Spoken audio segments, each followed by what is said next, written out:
दोस्तों, सबसे पहले सब्सक्राइब करें, नोटिफिकेशन बेल दबाएं और सबसे पहले वाली ऑप्शन ऑल करें, जिससे हमारी आने वाली नई वीडियो की नोटिफिकेशन आपको फ़ौरन मिल जाएगी। जय श्री राम भक्तों। दोस्तों, जो हमने वीडियो में प्रश्न पूछा था कि रानी कुंती के कितने पुत्र थे, तो उसका उत्तर है 4 पुत्र, कर्ण, युधिष्ठिर, भीम और अर्जुन। चलिए आज की कथा श्रवण करते हैं। आज की कथा है बेईमान साधु और एक विधवा। आइए कथा श्रवण करें। बहुत समय पहले की बात है। किसी नगर में एक साधु रहता था जो उस इलाके में बेहद ही प्रसिद्ध था और अपनी ईमानदारी के लिए जाना जाता था। उसी साधु के कुटिया के समीप एक विधवा औरत रहती थी। एक दिन विधवा ने सोचा, अब मेरे दिन नजदीक आ रहे हैं, इसलिए मैं तीर्थ यात्रा कर आती हूँ। यही सोचकर उसने अपने घर का सारा कीमती सामान बेच दिया और नकदी में से कुछ पैसे खर्चे के लिए रखकर उस पर लाख की सील लगा दी और साधु के पास जाकर बोली, महाराज जी, आप बड़े ही ईमानदार आदमी हैं। यही सोचकर मैं आपके पास आई हूँ। दरअसल मैं तीर्थ यात्रा पर जाना चाहती हूँ, अतः मेरी ये थैली रख लें। इसमें 1000 स्वर्ण मुद्राएं हैं। मैं यात्रा से वापस आकर अपनी अमानत ले लूंगी। साधु ने थैली रख ली। वह यात्रा पर चली गई। करीब 2 साल बाद वह वापस आई और साधु से अपनी थैली ले ली। घर आकर उसने थैली खोलकर देखा तो घबरा गई। थैली में सोने के सिक्कों की जगह लोहे की टिकलियां निकली।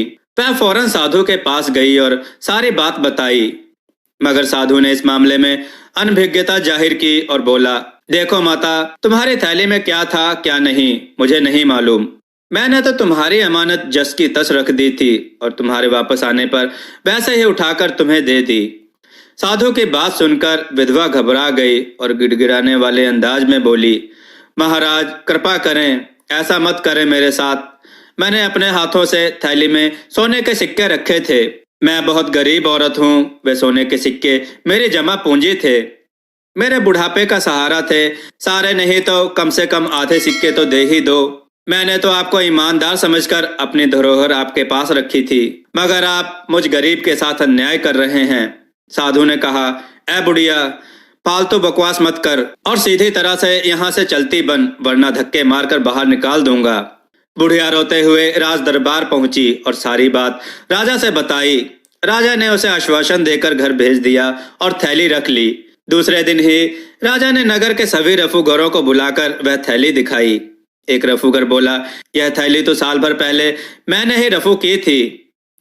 कौन लाया था यह थैली तुम्हारे पास? राजा ने पूछा। रफूगर बोला, एक साधु। राजा ने तुरंत सिपाही भेजकर साधु को बुलवाया।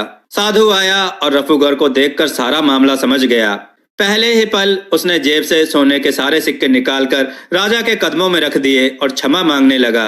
तुम क्षमा करने योग्य नहीं हो साधु। तुम्हें तुम्हारे पद से भी हटाया जाता है। जो खुद बेईमान हो वो दूसरों का क्या मार्गदर्शन करेगा। बुढ़िया धन पाकर बेहद खुश हुई और राजा को दुआएं देने लगी। दोस्तों, जितना हम सोचते हैं लालच उससे अधिक फैला हुआ है। इसलिए दोस्तों, किसी पर भी आंख बंद कर भरोसा नहीं करना चाहिए। दोस्तों, आपको यह कथा कैसी लगी? अपने विचार और सुझाव कमेंट में जरूर दें। हमारी कथाओं को लाइक करें, हमारे चैनल को सब्सक्राइब करना ना भूलें। हमारी कथाओं को शेयर जरूर करें, जिससे लोगों को उत्तम से उत्तम ज्ञान प्राप्त हो। जय श्री राम भक्तों।